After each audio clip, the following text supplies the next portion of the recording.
Welcome to the Windows and Computer channel, and this is the Tech News Update. We are Friday, October the 26th, 2018.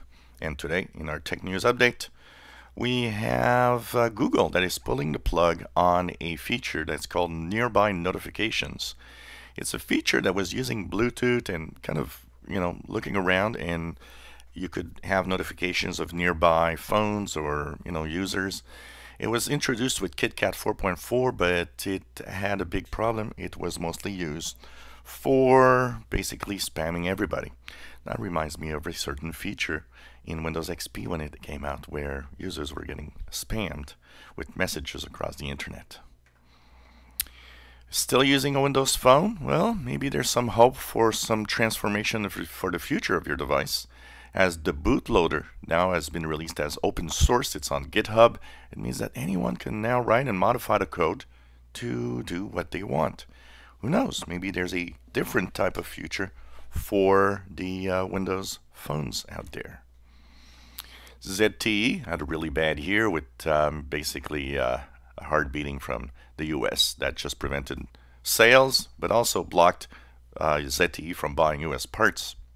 Well, it just said that it's lost $1 billion this year, which is not super surprising. YouTube seems to have pretty much really high momentum, as the Twitch usage has gone down this year, and the video service of YouTube has been actually growing fast this year. It means that YouTube is getting more and more dominant in the video platform field. Gartner has released a study that's a little surprising. Apparently, according to their study, on the enterprise and consumer side, Android would be more secure than iOS in Windows 10. They've tested Android 8 and 9, and they say that it is actually very secure. It has the best score in security, which is kind of mind-boggling when you think about it. Sorry, it seems that some users on Windows 10 are actually getting a notification that is asking why, basically, you prefer using Google Chrome than Microsoft Edge. We know that Edge is not taking any momentum, and that Microsoft probably is going a little nuts with that. But, kind of interesting. What is happening, and what makes Chrome, it's kind of easy. Everybody uses Chrome, and people don't want to change. But anyways, apparently, you might get a little pop-up that asks you the question, why do you love Chrome so much? A security researcher says that the Windows 10 Universal Windows Platform apps, they're not as secure as we initially thought. They technically should run in sandbox mode, but the researchers have shown that hackers can easily use a flaw in UWP platform to have access to your hard drive and do pretty much what they want. Amazon has, of course, been showing its numbers, which all the tech companies are showing all their numbers this week for business. Well, the numbers are showing one major thing, is that in North America, Amazon is really going well, with 35% year-over-year growth.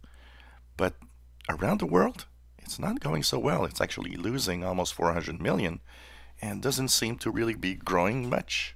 So this is kind of interesting, as it seems to be a much more North American phenomenon than anything else. A survey of enterprise seems to point that almost half of all enterprises are now on Windows 10, as we are barely more than a year away from the Windows 7 demise. It seems that the enterprise is slowly and actually really moving to the next version of Windows. Study says that tech support workers show that they are highly stressed out, and they just have a hard time to understand that the only moments you are welcome is when you have a problem. They are invisible most of the time, and apparently it takes a toll on how they feel, and it also takes a toll if you're not the best communicator in the world. As a tech guy, I can kind of relate to that. According to security research, hackers that sell exploits to law enforcement and often find flaws to go into and infiltrate PCs actually don't even have really good security practices, and that they could themselves be victim of what they do, which is makes you think, with the knowledge of how you can actually steal and hack, I would think that most of them would have been more secure, but apparently they're not. And this was the Tech News Update for Friday, October the 26th, 2018. If you enjoy our videos, please subscribe, give us thumbs up. Thank you for watching.